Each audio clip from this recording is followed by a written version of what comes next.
Welcome to బీజేటీవీ. ముందుగా headlines చూద్దాం. కాంగ్రెస్ లో చేరిన షర్మిల కండువా కప్పి ఆహ్వానించిన ఖర్గే రాహుల్. వైఎస్ఆర్టీపీని కాంగ్రెస్ లో విలీనం చేసిన షర్మిల.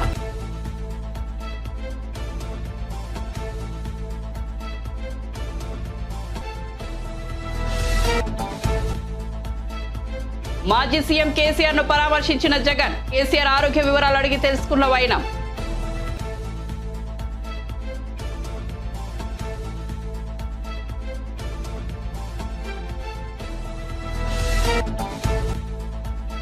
షర్మిలను రాజకీయ ప్రత్యర్థిగానే చూస్తామన్న మంత్రి పెద్దిరెడ్డి. వైసీపీలో అవకాశం లేక తెలంగాణలో షర్మిల పార్టీ పెట్టుకున్నారన్న పెద్దిరెడ్డి.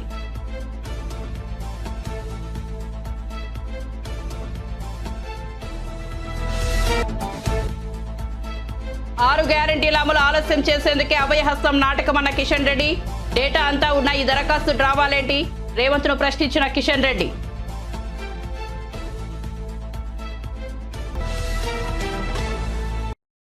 ఇక వార్త వివరాల్లోకి వెళ్తే AP CM YS Jagan Telangana మాజీ సీఎం కేసీఆర్ ను పరామర్శించారు. హైదరాబాద్ నందినగర్ లోని కేసీఆర్ నివాసానికి వెళ్లిన జగన్ ఆయన ఆరోగ్య పరిస్థితి గురించి అడిగి తెలుసుకున్నారు. అనంతరం కాసేపు మాట్లాడుకున్నారు. కేసీఆర్ నివాసానికి చేరుకున్న జగన్ ను మాజీ మంత్రి కేటీఆర్ లోపలికి ఆహ్వానించారు. ఆయన వెంట మాజీ మంత్రులు తలసాని శ్రీనివాస్ యాదవ్, మహమూద్ అలీ కూడా ఉన్నారు.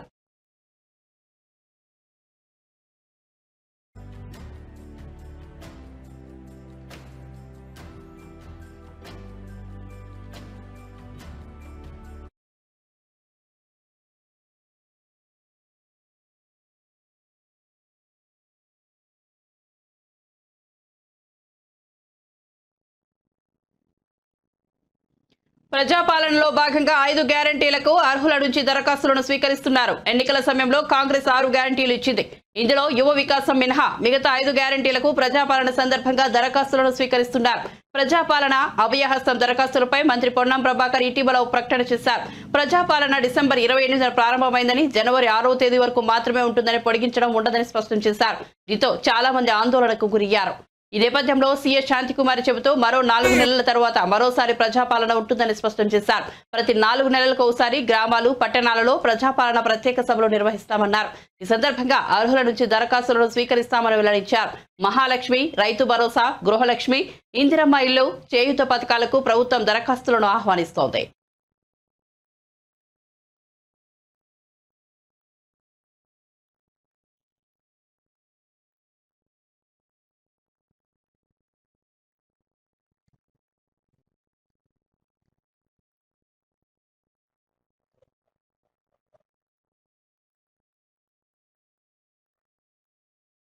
వైఎస్ షర్మిల కాంగ్రెస్ పార్టీలో చేరడంపై ఏపీ మంత్రి పెద్దిరెడ్డి రామచంద్రారెడ్డి కీలక వ్యాఖ్యలు చేశారు. వైసీపీలో అవకాశం లేక షర్మిల తెలంగాణలో సొంత పార్టీ పెట్టుకున్నారని, ఇప్పుడు ఆ పార్టీని కాంగ్రెస్ లో కలిపేశారని చెప్పారు. షర్మిల కాంగ్రెస్ లో చేరడానికి ఏపీ రాజకీయాలకు సంబంధం లేదని అన్నారు.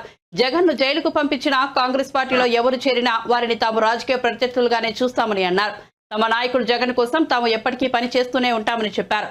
జగన్ ను మరోసారి సీఎంగా చేసేందుకు ప్రజలంతా సిద్ధంగా ఉన్నారని అన్నారు.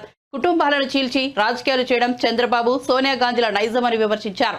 ఎన్ని జాకీలు పెట్టి లేపినా నారా లోకేష్ లేవడని అన్నారు.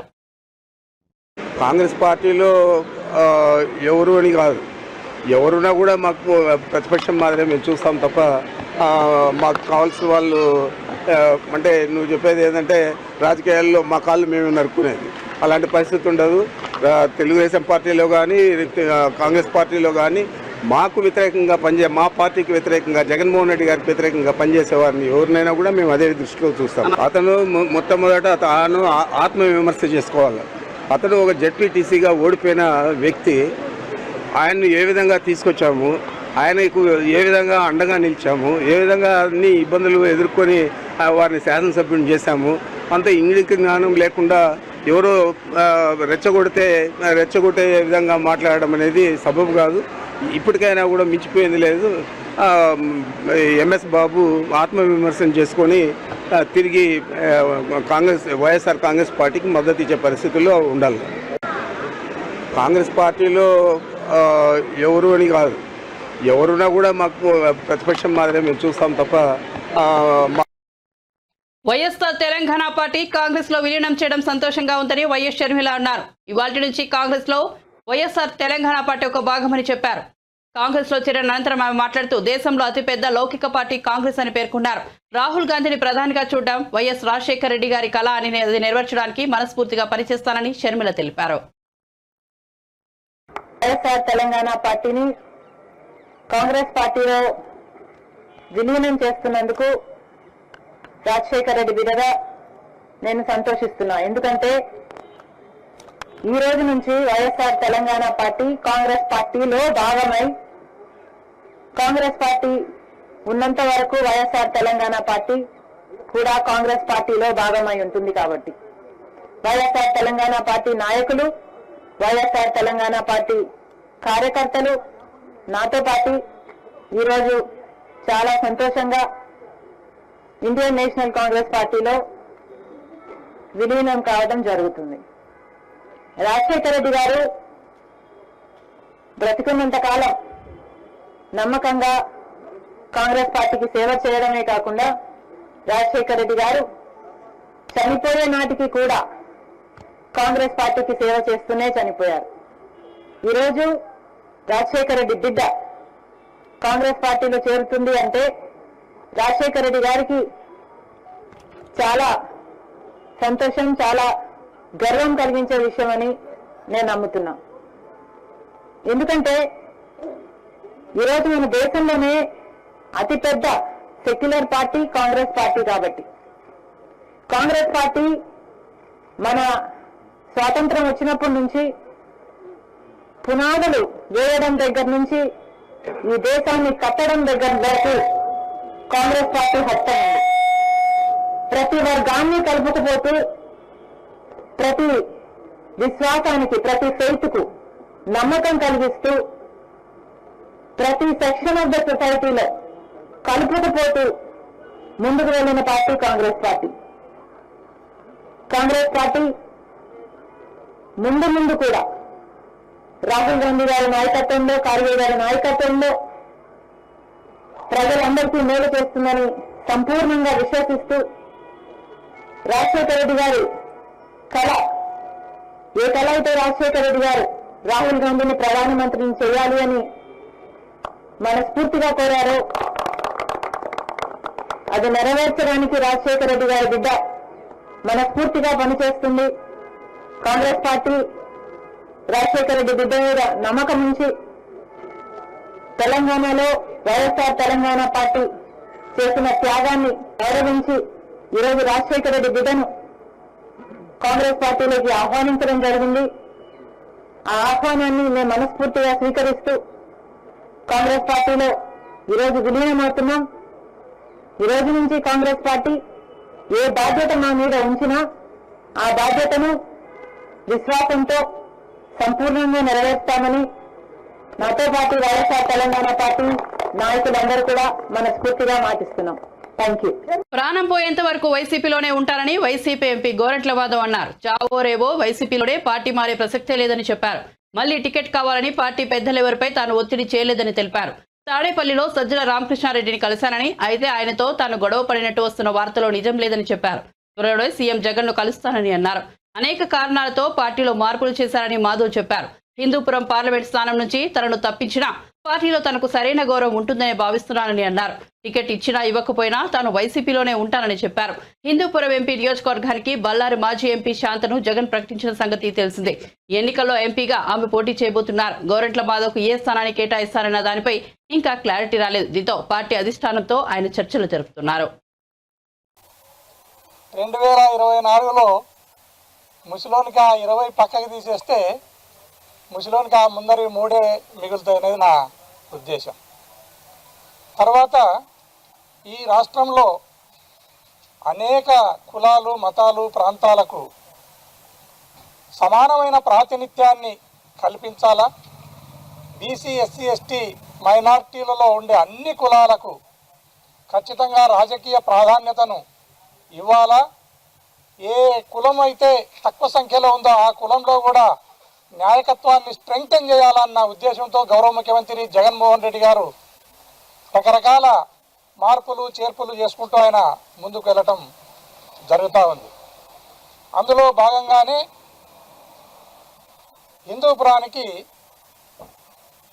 బోయ సామాజిక వర్గానికి చెందిన ఒక మహిళను అక్కడ పెట్టాలని పార్టీ నిర్ణయించింది. పార్టీ అనేది నాకు కన్నతల్లి లాంటిది.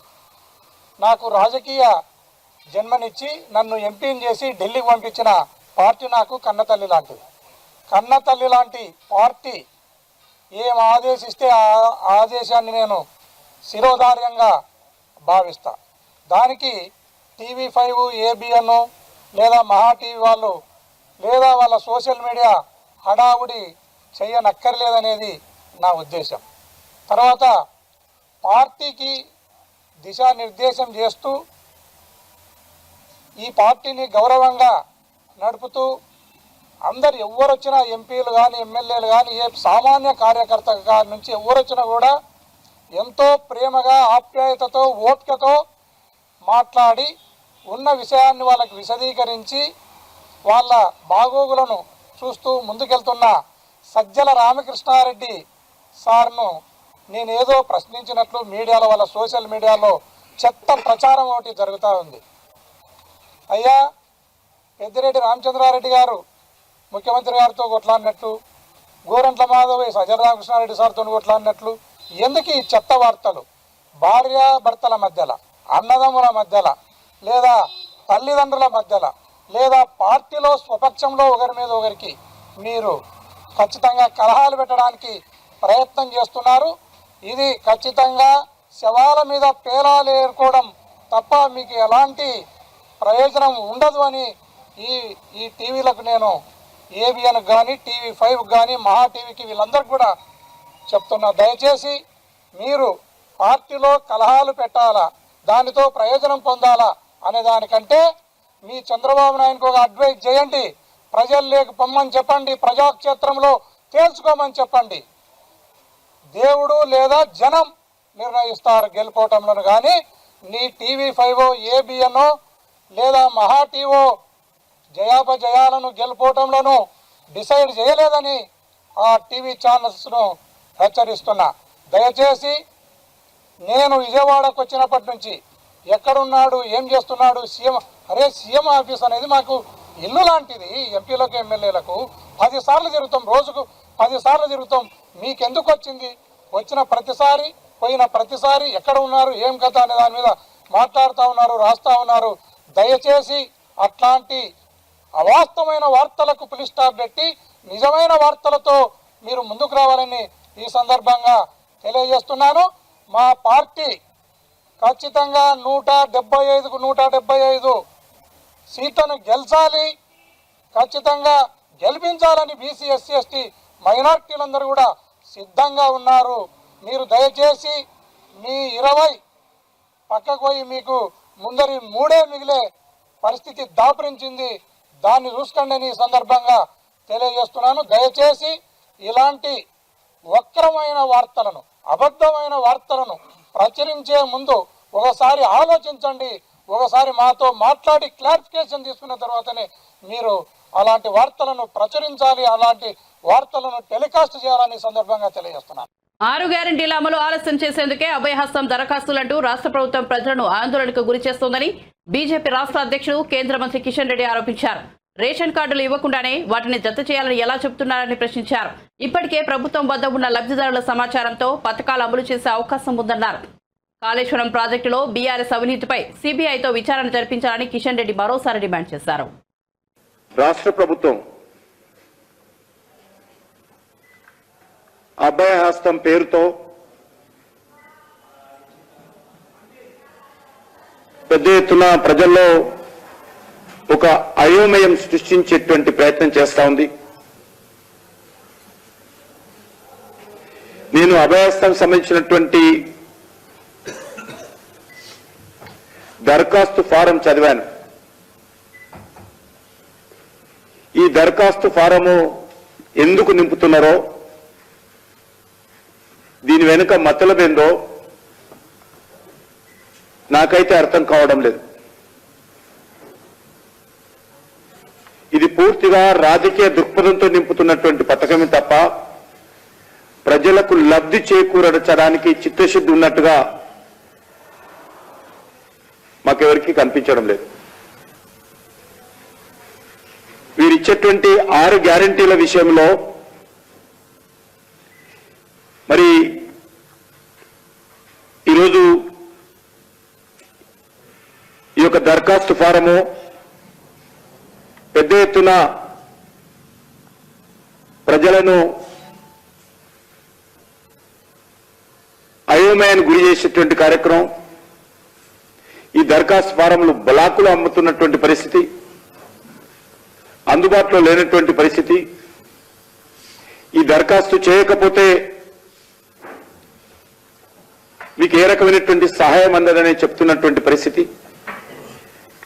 నిజంగా ప్రభుత్వానికి చిత్తశుద్ధి ఉంటే మీరు 100 రోజుల తర్వాత చేస్తారా,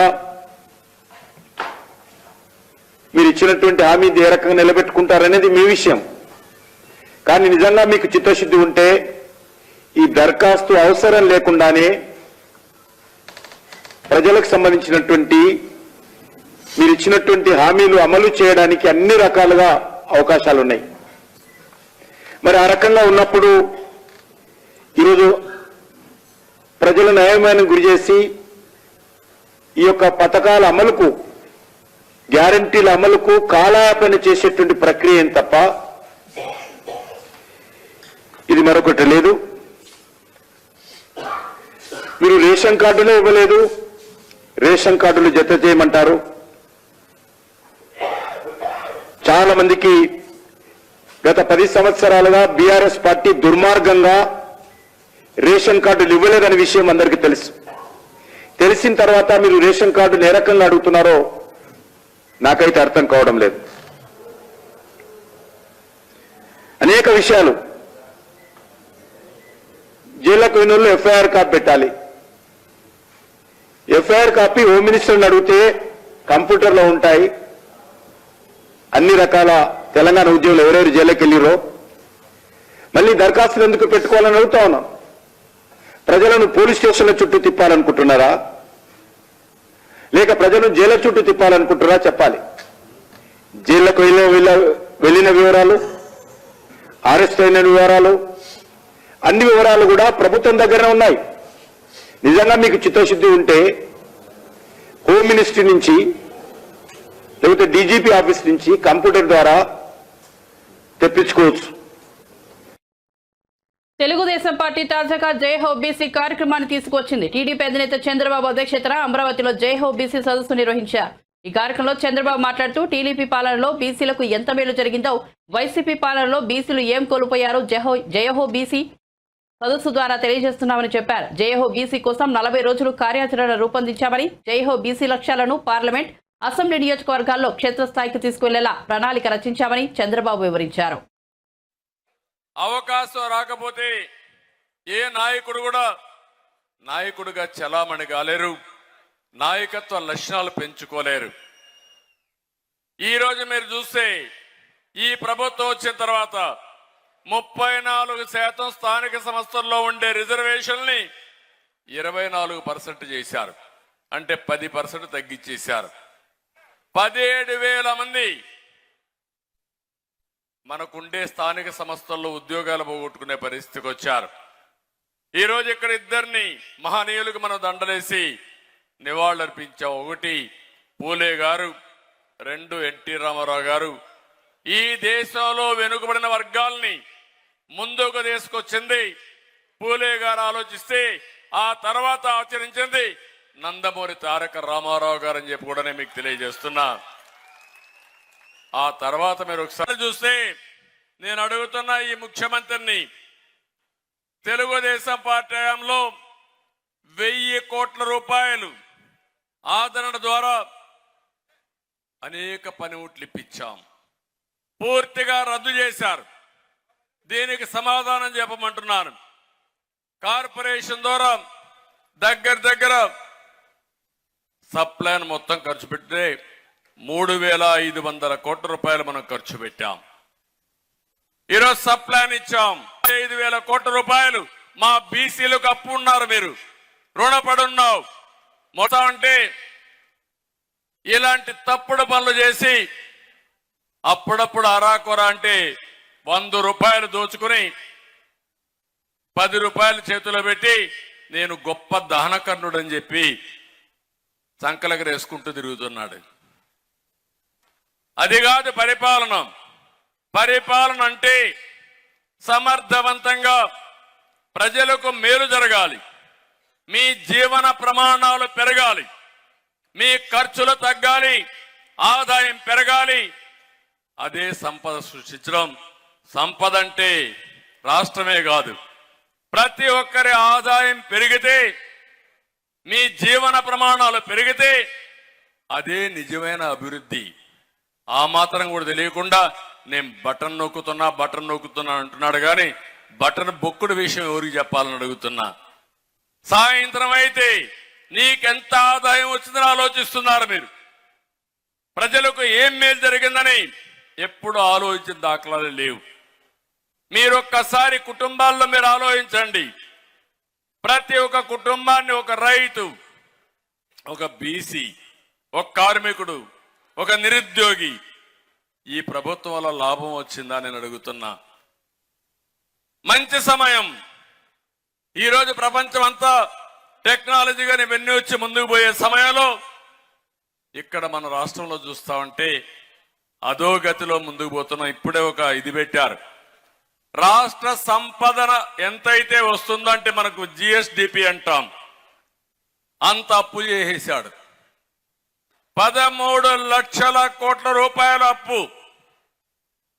కొంతమంది అప్పర్ కాస్ట్ కావాలంటే వేరే రాష్ట్రానికి వెళ్ళిపోతారు, వేరే దేశాలకు వెళ్ళిపోతారు. ఇక్కడ ఉండేది బడుగు బలహీన వర్గాలే ఇక్కడ ఉంటారు. మీ రక్తాన్ని తాగుతారు రేపటి నుంచి పన్నుల రూపేణా. సత్యనారాయణపురంలో 2744 టిట్కో గృహ సముదాయాన్ని రీజనల్ కోఆర్డినేటర్ వైవి సుబ్బారెడ్డి, మంత్రి గుడివాడ అమర్నాథ్ ప్రారంభించారు. ఈ సందర్భంగా లబ్ధిదారులకు ఇంటి తాళాలను అందజేశారు. అనంతరం ముఖ్యమంత్రి వైఎస్ జగన్మోహన్ రెడ్డి చిత్రపటానికి లబ్ధిదారులు పాలాభిషేకం చేశారు. కాగా 27 ఎకరాల సువిశాలమైన ప్రాంతంలో టిట్కో గృహ సముదాయాన్ని ప్రభుత్వం ఏర్పాటు చేసింది. ఈ క్రమంలో తమకు సొంతింటి కల నెరవేర్చిన సీఎం జగన్ కు లబ్ధిదారులు ధన్యవాదాలు తెలిపారు. ఈ సందర్భంగా వైవి సుబ్బారెడ్డి మాట్లాడుతూ పేదవాడి సొంతింటి కల నిజం చేసిన ఘనత సీఎం వైఎస్ జగన్ అన్నారు. పేదలకు శాశ్వత నివాసం కల్పిస్తున్నారు. రాష్ట్ర వ్యాప్తంగా 32 లక్షల మందికి ఇళ్ల స్థలాలు ఇచ్చారన్నారు. 2.50 లక్షల మంది టిట్కో ఇల్లు ఇచ్చే ప్రక్రియకు సీఎం జగన్ శ్రీకారం చుట్టారని పేర్కొన్నారు. విద్య, వైద్య రంగంలో విప్లవాత్మక మార్పులు తెచ్చారని పేర్కొన్నారు. మరి అనకాపల్లి పట్టణంలో ఉన్న వాళ్ళందరూ కూడా మంచినీళ్లు శారదా నది నుంచి తీసుకుంటారు. ఈ లేఅవుట్ లో ఉన్న ప్రత్యేకత, గోదావరి నీటిని శుద్ధి చేసి 24 గంటలు నీటి సరఫరా అందజేసిన ముఖ్యమంత్రి మన జగన్మోహన్ రెడ్డి గారని మీ అందరికీ తెలియజేస్తున్నా. నేరుగా గోదావరి నీరు శుద్ధి చేసి మీ యొక్క ఫ్లాట్స్ లోకి రాబోతుంది. అలాగే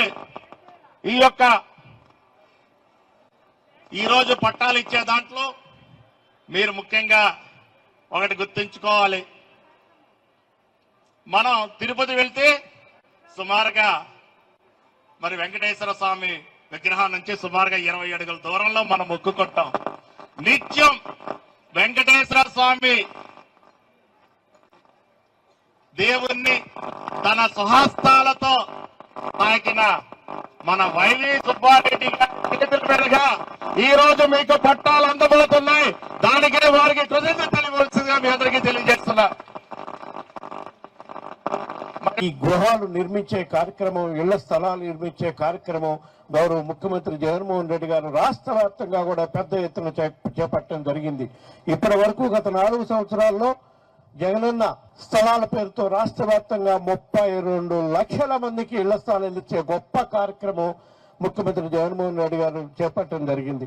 అదేవిధంగా ఈ టిట్కో హౌసెస్ కూడా రాష్ట్ర వ్యాప్తంగా 2,50,000 టిట్కో హౌసెస్ పూర్తి స్థాయిలో నిర్మించడమే కాకుండా అక్కడ ప్రైవేట్ లేఅవుట్లో ఏ విధంగా అయితే గృహ సముదాయంలో అన్ని ఏర్పాట్లు, ఇన్ఫ్రాస్ట్రక్చర్ ఫెసిలిటీస్ డెవలప్ చేస్తారో ఆ విధంగా అన్ని డెవలప్ చేసి సిమెంట్ రోడ్స్ వేసి, వాటర్ కనెక్షన్స్ ఇచ్చి, కరెంట్ కనెక్షన్స్ ఇచ్చి, సివరేజ్ ప్లాంట్ ఏర్పాటు చేసి అన్ని ఏర్పాట్లు చేసి సుమారుగా 2,50,000 టిట్కో ఇళ్లు ఇచ్చే కార్యక్రమం కూడా చేపట్టడం జరిగింది. ఇది జగనన్న స్థలాలు కానివ్వండి, టిట్కో హౌసెస్ కానీ కూడా అన్ని కూడా లబ్ధిదారులకి, మరీ ముఖ్యంగా ప్రత్యేకంగా ఆ ఇంటి యజమాని మహిళల పేరు మీద రిజిస్ట్రేషన్ చేసే కార్యక్రమం కూడా గొప్ప ఆలోచనతో గౌరవ ముఖ్యమంత్రి జగన్మోహన్ రెడ్డి గారు చేస్తున్నారని చెప్పి ఈ సందర్భంగా తెలియజేసుకుంటూ ఉన్నాం. అదేవిధంగా పేదవాళ్ళకి రాబోయే రోజుల్లో ఎటువంటి కష్టం రాకూడదని ఎన్నో గొప్ప కార్యక్రమాలు రాష్ట్రంలో గౌరవ ముఖ్యమంత్రి గారు గత 4 సంవత్సరాల 8 నెలల నుంచి చేసుకుంటూ వస్తున్నారు. పేదవాడికి ఉచితంగా వైద్యం విద్య అందే కార్యక్రమం స్వర్గీయ రాజశేఖర రెడ్డి గారు ఉమ్మడి రాష్ట్రంలో ఏ విధంగా చేశారో దాన్ని మళ్ళా ఇంకా 4 అడుగులు ముందుకెళ్ళి పేదవాడికి మెరుగైన వైద్యం ఇంటికాడకే తీసుకెళ్లి అందించాలి అనే గొప్ప ఆలోచనతో జగనన్న ఆరోగ్య సురక్ష కార్యక్రమం ద్వారా కోట్లాది మందికి ఉచితంగా వైద్య పరీక్షలు చేసి ఆ వైద్యానికి అవసరమైన మందులు కానీ పరీక్షలకు కానీ ఏమాత్రం ఖర్చు పెట్టకుండా అన్ని ఉచితంగా ఇచ్చే కార్యక్రమం చేసిన ప్రభుత్వం మన ముఖ్యమంత్రి గౌరవ ముఖ్యమంత్రి జగన్మోహన్ రెడ్డి గారు అని చెప్పి ఈ సందర్భంగా తెలియజేసుకుంటూ ఉన్నా. ఈ గృహాలు నిర్మించే కార్యక్రమం, ఇళ్ల స్థలాలు నిర్మించే కార్యక్రమం గౌరవ ముఖ్యమంత్రి జగన్మోహన్ రెడ్డి గారు రాష్ట్ర వ్యాప్తంగా కూడా పెద్ద ఎత్తున చేపట్టడం జరిగింది. తెలంగాణలోని 2 ఖాళీగా ఉన్న ఎమ్మెల్యే కోట ఎమ్మెల్సీ స్థానాల ఉప ఎన్నిక కోసం కేంద్ర ఎన్నికల సంఘం గురువారం షెడ్యూల్ను ప్రకటించింది. బీఆర్ఎస్ ఎమ్మెల్సీలు కడియం శ్రీహరి, పాడి కౌశిక్ రెడ్డి శాసనసభ ఎన్నికల్లో గెలుపొందడంతో ఎమ్మెల్సీ పదవులకు రాజీనామా చేసిన విషయం తెలిసిందే. ఈ క్రమంలో కేంద్ర ఎన్నికల కమిషన్ ఉప ఎన్నికకు షెడ్యూల్ ప్రకటించింది. ఈ నెల 11న ఎన్నికల నోటిఫికేషన్ జారీ చేయనున్నట్టు తెలిపింది. అదే రోజు నుంచి నామినేషన్ల స్వీకరణ మొదలు కానుంది. 18వ తేదీతో నామినేషన్ల గడువు ముగియనుంది. 19న నామినేషన్ల పరిశీలన, 22 వరకు నామినేషన్ల ఉపసంహరణకు గడువు ఉంటుంది. 29న ఎన్నికల పోలింగ్ జరగనుంది. ఉదయం 9 గంటల నుంచి సాయంత్రం 4 గంటల వరకు పోలింగ్ కొనసాగుతోంది. ఫిబ్రవరి 1న ఫలితాలను ప్రకటించనున్నట్లు ఎన్నికల కమిషన్ ప్రకటించింది. తెలంగాణలోని 2 స్థానాలతో పాటు యూపీలోని ఒక ఎమ్మెల్సీ స్థానానికి ఉప ఎన్నికలు నిర్వహించనున్నట్లు ఎన్నికల సంఘం తెలిపింది.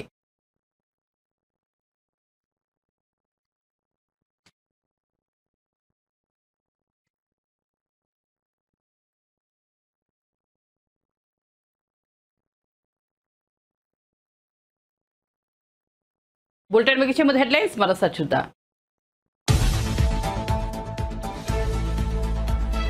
కాంగ్రెస్ లో చేరిన షర్మిల, కండువా కప్పి ఆహ్వానించిన ఖర్గే రాహుల్, వైఎస్ఆర్టీపీని కాంగ్రెస్ లో విలీనం చేసిన షర్మిల.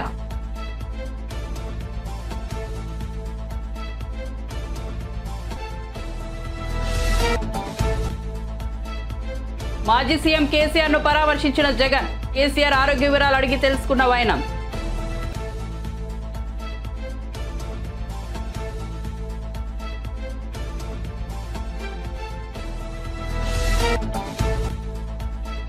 షర్మిలను రాజకీయ ప్రత్యర్థిగానే చూస్తామన్న మంత్రి పెద్దిరెడ్డి, వైసీపీలో అవకాశం లేక తెలంగాణలో షర్మిల పార్టీ పెట్టుకున్నారన్న పెద్దిరెడ్డి.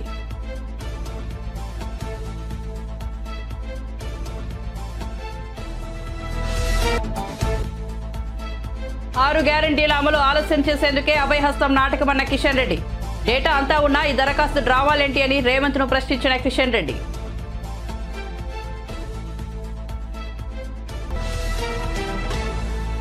మరిన్ని అప్డేట్స్ కోసం చూస్తూనే ఉండండి బీజే టీవీ.